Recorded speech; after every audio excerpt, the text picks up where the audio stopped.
الشيخ محمد عبد الله نصر، الاول كل سنه وحضرتك طيب بمناسبه العام الهجري الجديد. وكنت عايز اعرف من حضرتك هتصوم السنه دي عاشوراء ولا لا؟ وحضرتك طيب وبخير، والامه كلها، الامه الانسانيه كلها بخير وسعاده. بس انا مش هصوم عاشوراء عشان اصلا ما فيش عاشوراء، دي اكذوبه عاشوراء.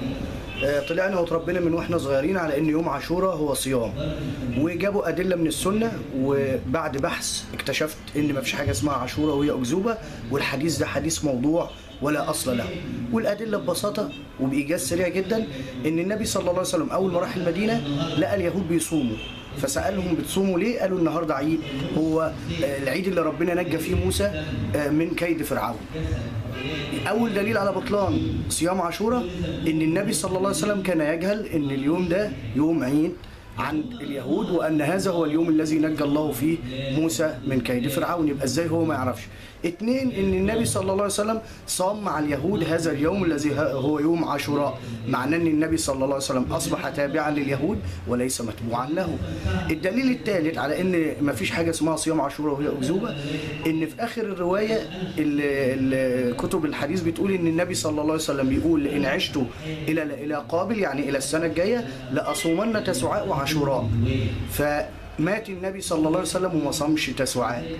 طب الروايه دي مكذوبه، عارفين ليه؟ لان اول الحديث بيقول انه اول ما راح المدينه لقاهم بيصوموا، والاخر الروايه بتقول لي السنه الجايه هصوم تسعاء وعاشوراء. طب النبي صلى الله عليه وسلم قعد كام سنه في المدينه؟ قعد 11 سنه ومات في اول السنه ال11. الحديث ده بيقول ان النبي قعد سنه واحده، بدليل انه اول ما راح صام عاشوراء قال هصوم السنه الجايه تسعاء معاه، فمات قبل ما يصوم تسعاء، يبقى معناها قعد عام واحد في المدينه. واخيرا اليهود مشوا من المدينه كلهم في اول 5 سنين من اقامه النبي صلى الله عليه وسلم في المدينه، يبقى ازاي لقاهم وسالهم عن الصيام وتابعهم على فعلهم؟ شفتوا؟ لازم نفكر ونشغل عقلنا في كل روايه نسمعها ونعرفها، لان انت بالعقل لا بالجسم. انسان، عاشوراء اكذوبه كبيره لا دليل عليها، والحديث حديث موضوع. يعني السنه دي ما نصومش عاشوراء؟ ما نصومش عاشوراء ولا تسوعة. يعني دي فتوى من حضرتك ان احنا ما نصومش عاشوراء؟ فتوى مني، ما فيش حاجه اسمها عاشوراء اصلا، دي اسطوره واكذوبه.